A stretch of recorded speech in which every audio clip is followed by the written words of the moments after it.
오늘 우리에게 주시는 하나님의 말씀은 민수기 28장 1절 2절입니다. 봉독하겠습니다. 주님께서 모세에게 말씀하셨다. 너는 이스라엘 자손에게 명령하여라. 너는 그들에게 말하여라.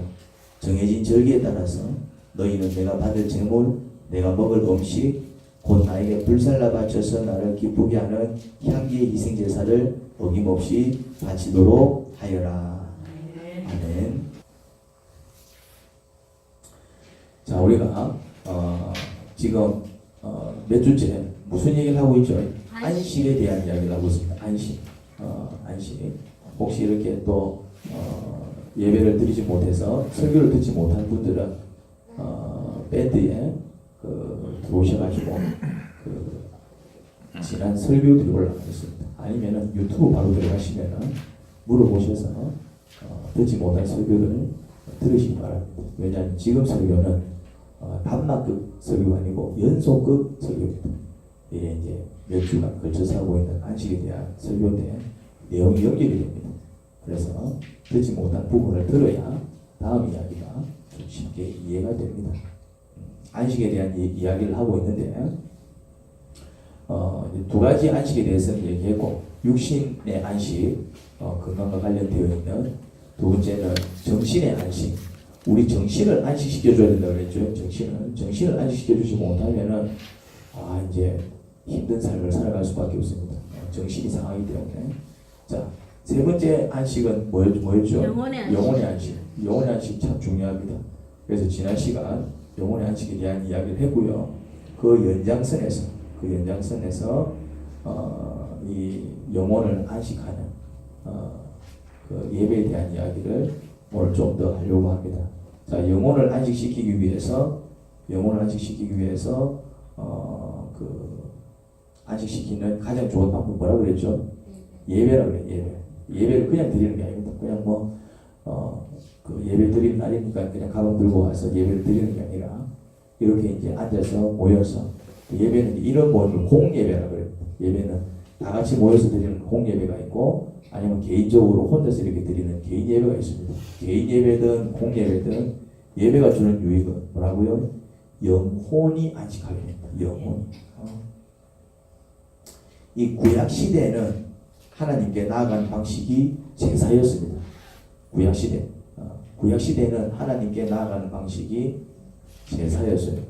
그래서 소를 잡고 양을 잡아서 그것을 불에 태움으로 하나님께 나아갔죠. 제물을 태워서 드리는 제사를 번제라고 합니다. 이 번자가 한자로 태울 번자입니다. 태울 번. 그래서 번제하면은 제물을 태워서 바치는 제사, 그걸 번제라고 합니다. 태우는 제사라는 뜻이죠. 자, 그 구약 시대에 하나님께 나아가는 방식. 그래서 영혼을 그런 방식으로 안식시켰습니다.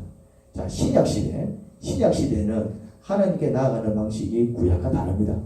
구약 때는 제사의 방식으로 나아갔다면은 신약 시대 때는 어떤 방식으로 하나님께 나아간다고요? 예배입니다. 예배. 구약 시대의 제사하고 오늘날 신약 시대하고 맞먹는 것이 뭐냐면은 바로 예배인 것입니다. 그러면은 하나님께 나아가는 방식에 차이가 생긴 이유가 뭐냐면은 예수님 때문이에요.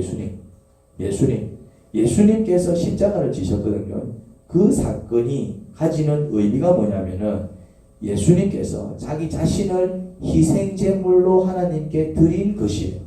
그러니까 십자가 사건은 그냥 보기에는 한 죄수가 큰 사형이라는 형벌을 받은 그런 어떤 모양새지만은 영적으로 볼 때는 예수님께서 당신 자신을 하나님께 희생제물로 드린 뭐라고요?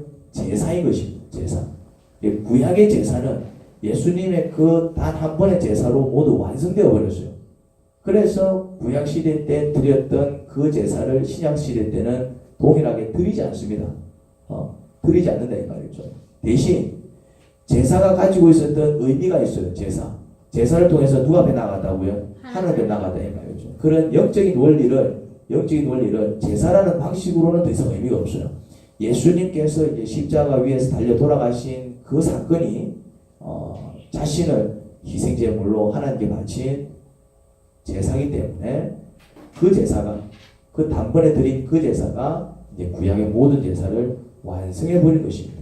그래서 이제 더 이상 제사의 방식으로 하나님께 나아가지는 않지만은 그 하나님께 나아가는 원리, 그것이 예배로 개성이 된 것입니다.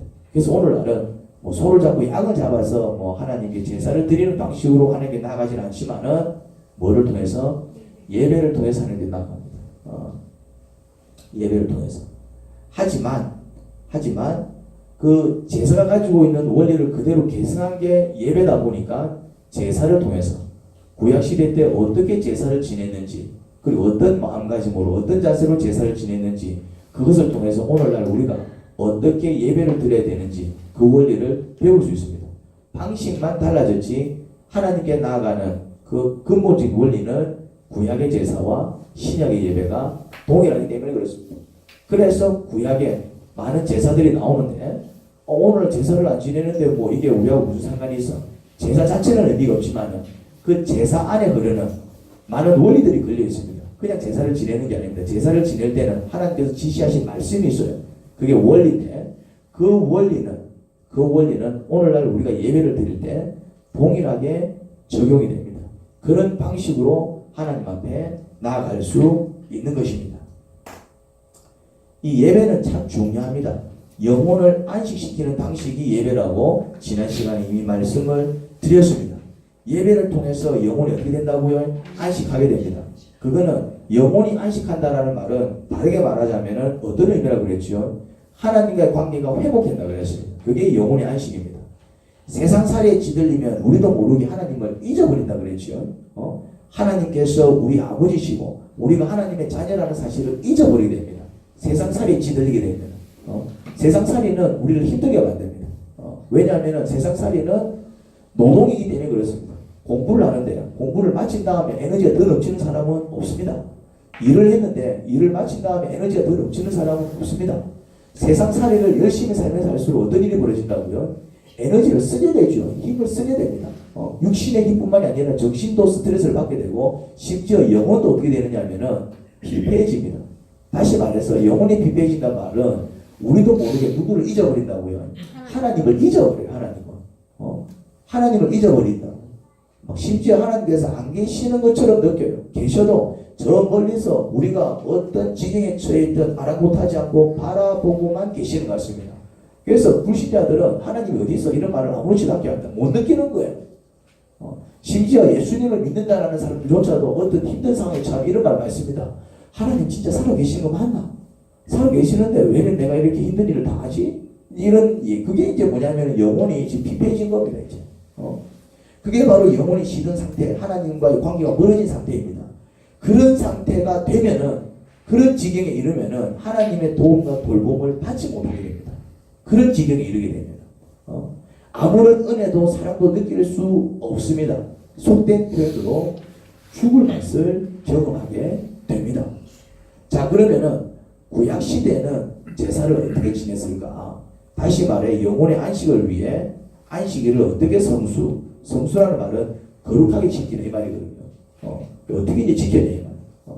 여러분들이 성수라는 말을 습관적으로 쓰는 것 같아요. 예를 들어서 주일 성수했어요. 여러분들이 주일을 성수했는지 아니면 그냥 지켰는지 판단하셔야 돼요. 성수를 했을 때 성수라는 말을 쓰는 것이지 그냥 성수라는 말을 그냥 뭐 주일을 지키면 다 성수라고 쓰시는데 아닙니다. 성수라는 것은 온전히 하나님 앞에 흠없이 예배를 드릴 때의 성수라고 얘기합니다. 예를 들어서 그냥 바쁜 일이 있어서 교회를 안 갈 수는 없고 근데 이제 또 시간은 쫓기고 그래갖고 이제 와갖고 대충 막 인사만 하고 막 얼굴 찍고 막 그냥 축도하기도 전에 뛰쳐나가는 건 성수 아닙니다. 무슨 이해됩니까? 그냥 뭐 안 지킬 수는 없으니까 막 억지로 지켰지만은 성수라고 할 수 없는 겁니다. 성수라는 말은 거룩하게 지킨다는 뜻입니다. 거룩하게. 흠없이 지킨다. 그런 말이거든요. 이제 대부분의 사람들은 구약의 안식은 이제 일주일에 한 번 알고 있습니다. 그냥 구약 시대 때는 뭐 토요일이 안식일이었거든요. 신약은 일요일이 주일이지만은 요일이 좀 다릅니다. 그건 안식이고 일주일에 한 번씩 안식일을 지켰던 것 같아. 지킨 걸로 알고 있습니다. 근데 그게 아니에요. 이제 민수기 28장 보면은 토요일 외의 안식에 대해서 자세히 설명을 하고 있습니다. 토요일 안식일 뿐만 아니라 더 다양한 안식일이 나와요. 이 유대인들이 구약 시대 유대인들이 그냥 일주일에 한 번 달랑 예배를 드렸다, 제사를 드렸다 아닙니다. 구약 시대에 성수한 안식일의 종류에 대해서 좀 살펴보려고 합니다. 어떻게 그들이 제사를 지냈는지. 이게 28장 3절에서 4절입니다. 너희는 또 그들에게 말하여라. 너희가 나 주에게 바쳐야 할 불살라 바치는 제사는 다음과 같다. 제사에 대한 얘기입니다. 제사, 안식일이죠. 1년 된 흠없는 어린 순양은 뭐라고? 날마다 2마리씩 날마다 바치는 번제로 바쳐라. 순양 한 마리는 아침에 바치고 다른 한 마리는 저녁에 바쳐라. 자, 여기에는 날마다 바치는 번제라는 용어가 나와요. 그렇죠? 날마다 바치는 번제. 개정 성경에는 개혁 성경에는 상번제라는 말이 나와요. 상번제. 날마다 바치는 번제, 상번제. 이 상번제가 좀 말이 좀 어렵죠. 상번제가 뭐냐면 날마다 바치는 번제가 상번제입니다. 그래서 개정 성경을 보면 안 되고 세번역 성경을 봐야 됩니다. 여러분들이 개정을 보면은 상번제라고 적혀 있습니다. 상번제라고 적혀 있으면 여러분들 무슨 말인지 모릅니다. 상번제 들어본 적 있습니까? 근데 상자가 한자로 항상 상자예요. 항상 상자.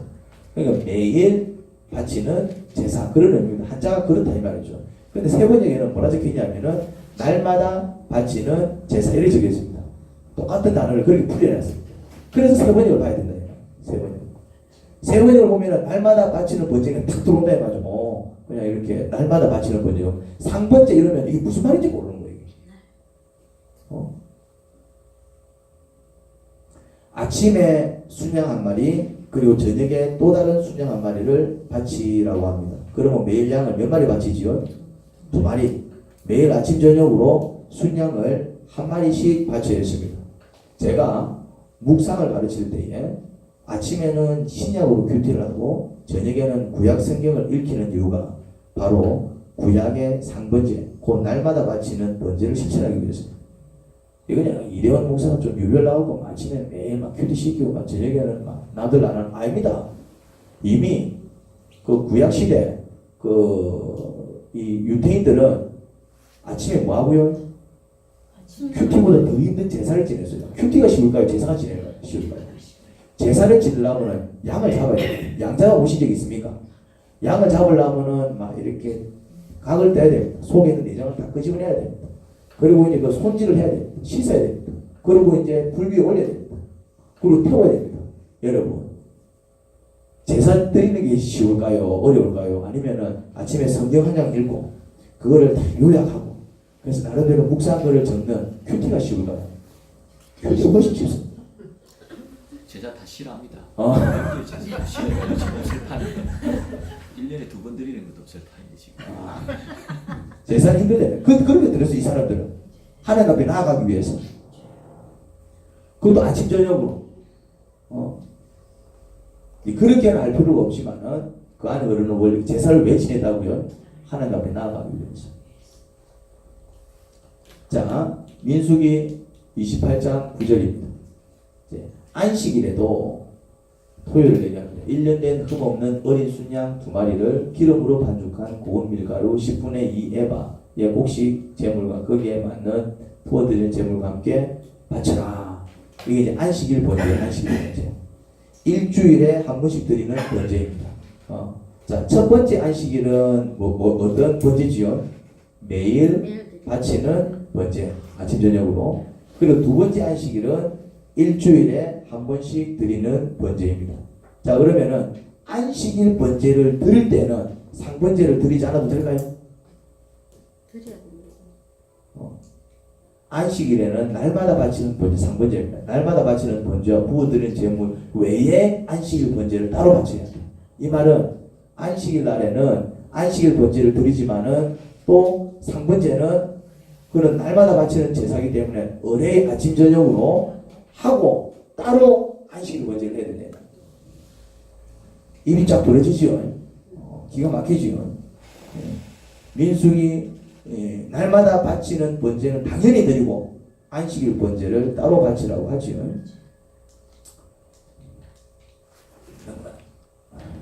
너희 감사합니다. 너희의 달력으로 매달 초하루마다 너희는 나 주에게 번제를 바쳐라. 수송아지 2마리와 순양 1마리와 1년 된 어린 순양 7마리를 흠없는 것으로 바쳐라. 여기서는 또 초하루마다 바치는 번제. 초하루는 월초를 얘기합니다. 이거를 월삭 번제라고 합니다. 월은 한자로 달월이고 삭은 첫날을 얘기합니다. 초하루 삭자입니다. 그래서 월삭 번제는 매달 1일이 되면 드리는 번제를 월삭 번제라고 합니다. 한 달에 한 번씩 지켜야 하는 안식일입니다. 자, 첫 번째 안식일은 어떤 안식일입니까? 매일 바치는 번제입니다. 두 번째 안식일은 일주일에 한 번씩 바치는 번제입니다. 세 번째 안식일은 한 달에 한 번씩 바치는 번제, 월삭 번제입니다. 그러면 월삭 번제를 드릴 때는 상번제를 드리지 않아도 될까요? 날마다 바치는 번제와 그에 딸린 부어드리는 제물 외에도 순영소 1마리를 속죄제물로 나중에 바쳐야 한다. 그렇게 이야기하고 있습니다. 이 날마다 바치는 번제는 당연히 드리고 월삭 번제를 드려야 했습니다. 그러면은 만약 월삭과 안식일이 겹치면 첫째 날이 토요일이 될 수도 있잖아요. 첫째 날이 안식일이 될 수 있잖아요. 그럼 월삭과 안식일이 겹치면 어떻게 될까요? 월삭 번제 따로 드리고 안식일 번제 따로 드리고 또 상번제는 매일 드리는 거기 때문에 아침 저녁으로 또 드리고. 자, 이제 마지막 안식이 나와 있습니다. 제가 본문을 가져오지 않았지만 내가 28장 보면 나와 있습니다. 1년에 한 번씩 드리는 절기제사가 있습니다. 뭐가 있다고요? 절기제사. 절기는 크게 3번 있었기 때문에 1년에 3번의 절기제사를 지내야 했습니다. 그리고 절기제사는 1년에 이제 한 번씩 드리는 절기가 이제 3번이 있는데 절기제사는 1년에 한 번씩 드렸지만 대신 한 번 드릴 때마다 일주일씩 어떤 경우에는 보름씩 드린다 이 말이죠. 네. 자, 그러면은 절기제사 때도 마찬가지입니다. 절기제사 때도 날마다 바치는 제사는 당연히 날마다 바치는 제사이기 때문에 드리고 만약에 안식일이 겹치면은 안식일 번제 따로 드리고 그래서 내가 구약시대 도대체 1년 동안 제사를 몇 번 지냈는지 대충 한번 세봤습니다. 세봤더니 상번제는 매일 드리니까 뭐 365번 지금의 달력으로 계산했을 때 얼추 비슷합니다. 안식일 번제는 1년에 이제 그 주가 52주 있거든요. 52주. 그렇게 계산했을 때 안식일 번제는 52번. 월삭 번제는 이제 12개월로 봤을 때 12번. 절기는 3번 있었으니까네 3번. 그리고 이제 그거 외에도 이제 또 대속죄일이라고 해가지고 또 이제 그때도 이제 예배를 제사를 드렸습니다. 그리고 나팔절이라고 해가지고 또 이렇게 드리는 게 있었어요. 그 다 합쳐보니까네 434번 나오더라고. 1년에 제사를 몇 번 드렸다고요? 우리나라도 제사 문화가 발달했잖아요. 종갓집이 1년에 몇 번 제사 지냅니까? 12번. 우리 집 같은 경우는 몇 번? 우리 집도 많이 들어봤자 30번. 어? 많이 해봤자 30번. 근데 30번 제사 지내면 어떤 일이 벌어집니까? 종갓집 며느리는 골병 들지요. 30번 제사를 지내는데 여기는 몇 번? 434번. 와, 엄청 싫었지 이거. 구약의 제사는 신약의 예배와 동일합니다. 그럼 우리는 1년 동안 예배를 몇 번 드려야 될까요? 434번을 드려야 된다 이 말이죠.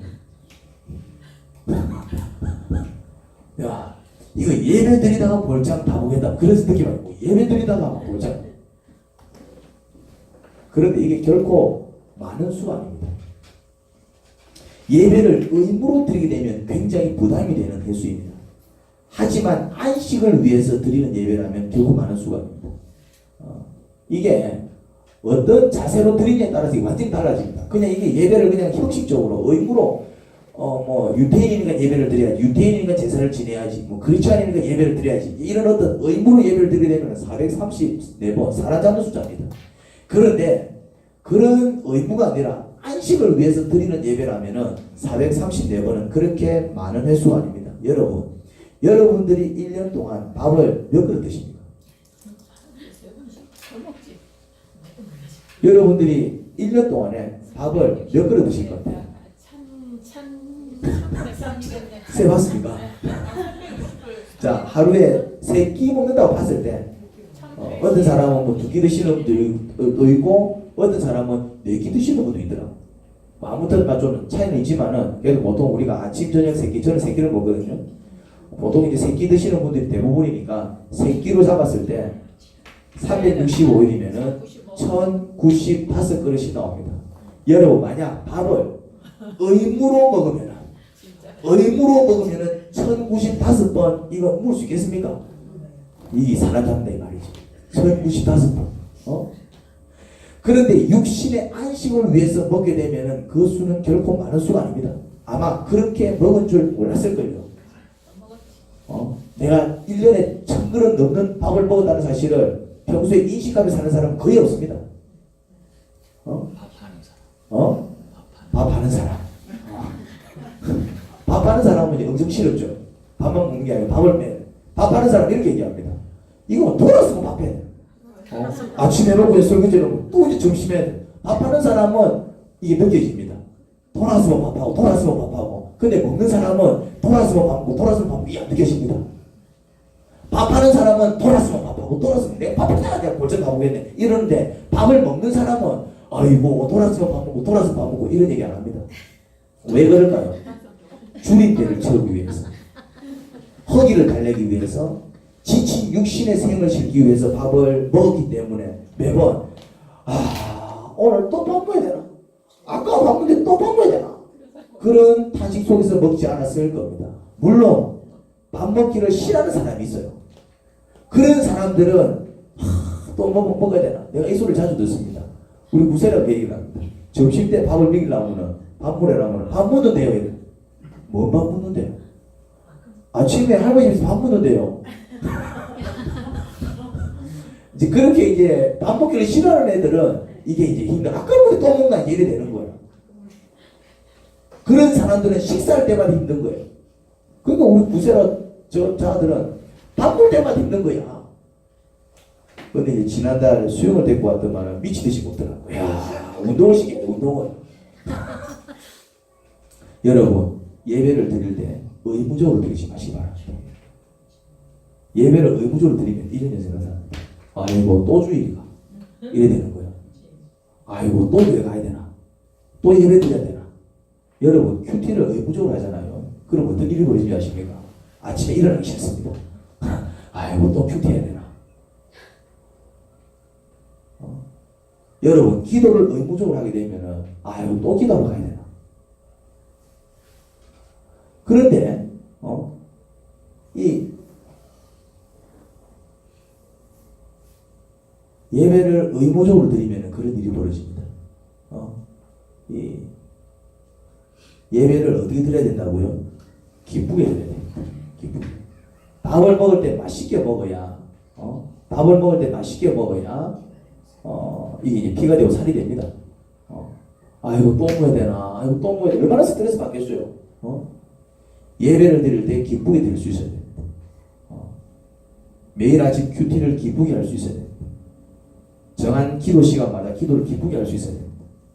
성경을 정한 장수만큼 읽을 때 기쁘게 읽을 수 있어야 됩니다. 여러분, 밥을 맛있게 먹을 때 그 밥이 보약이 됩니다. 맞지요? 근데 억지로 먹으면은 밥이 독이 될 수 있습니다. 이게 이제 체해버리면은 한 숟가락 먹은 게 체해버리면은 이게 사람 잡는 거예요. 더불어 자매님이 한 달 동안 체해가지고 그렇게 좋아하는 없어서 못 먹는 향어회를 먹을 수 있는 기회가 왔는데 2점 먹고 나왔대. 이 체해 있어가지고 한 달 동안 체해 있어가지고 향어회를 그래 좋아하나 봐요. 사주를 못 쓰시나. 근데 어떻게 누가 이제 그 비싼 향어회를 먹을 수 있는 기회가 왔는데 그래 좋아하는 향어회도 2점 먹고 이걸 못 먹는 거예요. 왜요? 체해 있으니까요. 어째 있으니까. 예배를 기쁘게 드려야 영혼의 안식이 되지 억지로 드리게 되면 되려 우리를 힘들게 하는 독이 될 수 있습니다. 여러분, 예배를 드린다고 해서 어려움이 전혀 안 오지 않습니다. 예배를 드리는 삶을 산다고 해서 뭐 완전히 뭐 아무 일도 발생하지 않고, 예배 드리는 사람은 뭐 병도 안 걸리고, 뭐 예배 드리는 사람은 아무런 사건도 안 생기고 그래 되지 않습니다. 밥 잘 먹는다고 해가지고 아무런 사건 사고가 안 일어납니까? 그거하고 상관이 없어요. 이 우리가 어려움을 겪는 거는 예배를 드리느냐 안 드리느냐에 의해서 결정나는 게 아니라, 우리가 어려움을 겪는 이유는 우리가 살아가는 이 세상이 악하기 때문에, 그리고 또 심지어 우리 자신도 악하기 때문에 우리는 살면서 어려움을 전혀 겪지 않을 수 없습니다. 어려움을 겪는 이유는 세상이 악하기 때문에, 내가 잘했어도, 내가 바르게 살았어도 세상이 악하다 보니까 억울한 일 당할 수가 있다 이 말이죠. 또 아니면은 내가 악하다 보니까 나의 어떤 죄악과 실수로 인해서 문제가 생길 수도 있다 이 말이죠. 어려움을 겪는 이유는 예배를 드렸느냐 안 드렸느냐에 의해서 결정나는 게 아닙니다.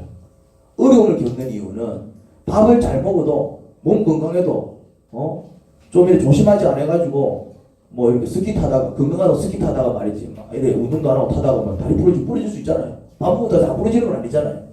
그런데 밥을 잘 먹는 사람이 다쳤을 때, 아니면 평소에 잘 안 먹는 사람이 다쳤을 때 누가 빨리 나을까요? 잘 먹는 사람 빨리. 답은 딱 나옵니다. 마찬가지예요. 우리가 살면서 어려움을 겪을 수 있습니다. 이런저런 이유로. 그런데 그런 어려움을 겪을 때에 어떤 사람들이 빨리 회복이 될까요? 예배를 잘 듣는 사람. 거기서 예배의 묘미가 나오는 겁니다. 예배를 드리는 사람은 누구의 보호 속에 있다고요? 하나님의 보호와 하나님의 돌봄 속에 있는 사람입니다. 그럼 생각을 해보십시오. 똑같이 다쳤는데 도와주는 사람 없어서 혼자서 밥 해먹어야 되고, 혼자서 막 그러면은 빨리 낫겠어요? 아니면 옆에서 지극정성으로 돌봐주는 사람이 빨리 낫겠어요? 그 머리가 필요 없습니다. 아플 때 마누라가 있는 남편이 빨리 낫습니까? 아니면 마누라 없이 그냥 홀로 살아가는 남편이 빨리 낫습니까? 답 딱 나오잖아요. 그래서 결혼을 해야 되는 것입니다.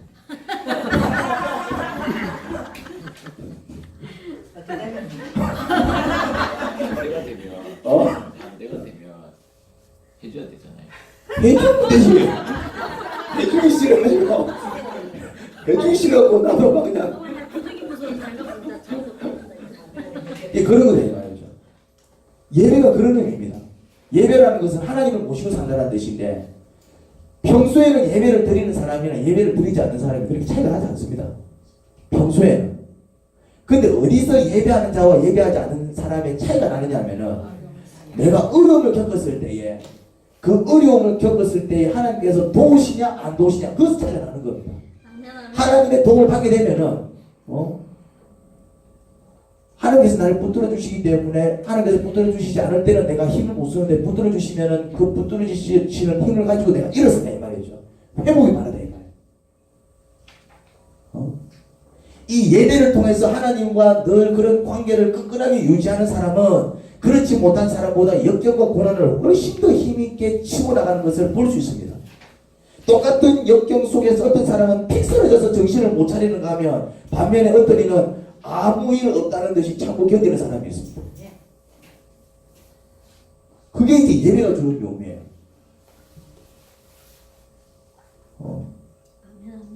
예배를 드리는 자들은 하나님의 도움과 돌봄 속에 있기 때문에 그런 역경 속에서도 버텨내지만, 예배를 소홀히 하거나 아예 예배를 드리지 않는 사람은 영적으로 가출한 자와 같기에 하나님의 도움을 받아야 할 때에 전혀 그런 도움과 은혜를 입지 못해서 스스로 감당할 수 없는 일을 만나면 픽 쓰러지는 것입니다.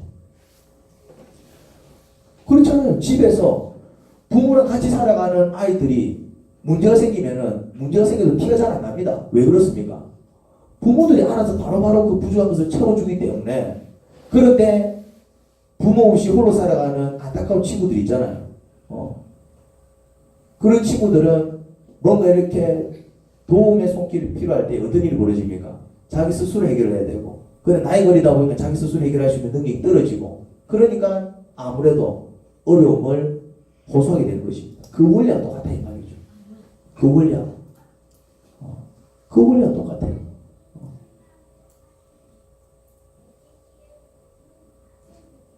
그러므로 예배를 통해서 여러분들의 영혼을 안식시키는 일을 소홀히 하지 마시기 바랍니다. 그래서 예배는 안 빼먹는 게 좋아요. 밥은 어떻게 먹는 게 제일 좋습니까? 그것이 규칙적으로 먹는 게 제일 좋습니다. 만약에 어쩔 수 없이 빼먹게 되면 어떤 일이 벌어집니까? 그러면 그만큼 고통을 당하잖아요. 허기를 느낀다든지 아니면은 이제 뭐 자주 이렇게 아침을 거른다든지 또 끼니를 걸게 되면은 아침 잘 안 먹는 사람들이 역류성 식도염 걸릴 가능성이 높아집니다. 뭐 꼭 그런 건 아니지만은 그만큼 이제 꾸준히 먹지 못하면은 그런 질병에 쉽게 노출이 되더라 이 말이죠. 그럼 힘을 잘 못 씁니다. 또 이렇게 막 식사를 불규칙적으로 하는 사람, 먹어야 될 때는 안 먹고 먹으면 안 될 때 막 또 먹어야 되고 막 자기 전에 막 먹어야 된다든지 배가 고프니까 그런 어떤 불규칙한 사람들은 그게 이제 문제가 생기잖아요. 비만의 원인이 되기도 하고 아니면 이제 이런 어떤 몸속에 이제 원치 않는 질병들이 생기는 것을 보게 돼요. 그건 똑같아요. 예배가 그런 것입니다. 여러분, 그러므로 매주 드리는 주일 예배도 그렇고요.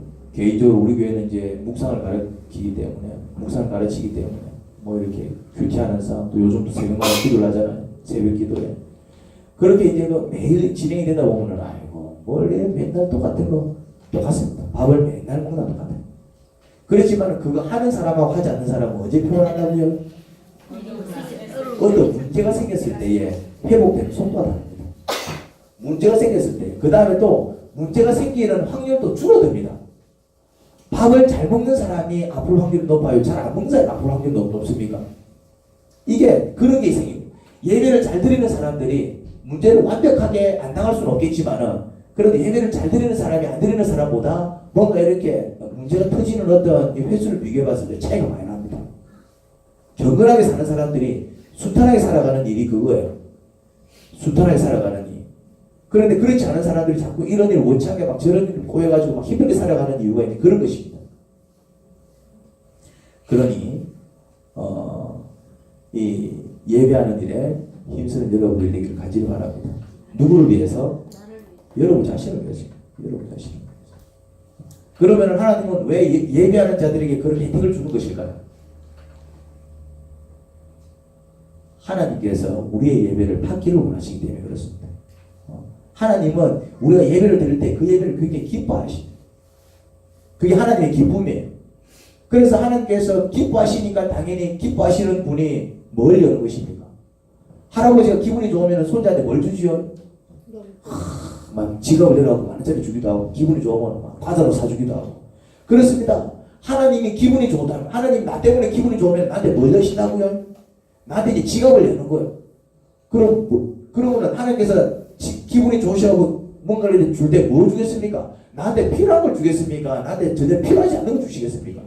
나한테 필요한 걸 주신다는 거죠. 내가 몸이 아프다 싶으면 건강을 좀 챙겨주시고 내가 좀 경제적으로 어려움을 겪으면 좀 그런 부분들 만져주시고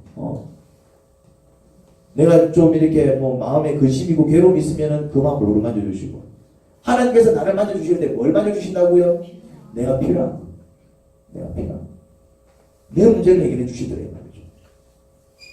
그러므로 여러분들이 하나님을 잘 섬겨서 그런 축복 속에서 살아가기를 간절히 바랍니다. 하나님 아버지 은혜를 감사합니다. 그렇습니다. 예배는 정말 축복 덩어리입니다. 그런데 그 축복이 당장에 느껴지는 게 아니다 보니까 때로는 이게 지루하게 느껴지기도 하고 또 이렇게 또 꼭 예배해야 되나 뭐 그런 또 회의적인 생각이 들기도 합니다. 하지만 예배를 드리는 자와 드리지 않는 자의 차이가 너무나도 큽니다. 하나님의 은혜와 돌봄을 받게 됩니다. 그렇지 못한 사람은 정말 도움이 필요할 때 도움을 받지 못하고 은혜가 필요할 때 은혜를 받지 못하게 됩니다. 그게 얼마나 큰 차이인지 모릅니다. 하나님 아버지 예배를 통해서 저희 영혼을 안식하게 됩니다. 그러니 뭐 주일 예배, 공예배도 그렇고 뭐 큐티며 뭐 개인 기도며 그런 개인 예배도 그렇고 하나님을 찾으며 하나님을 간절히 붙드는 그 예배를 소홀히 하지 말게 하옵소서. 예수님 이름으로 기도합니다. 아멘.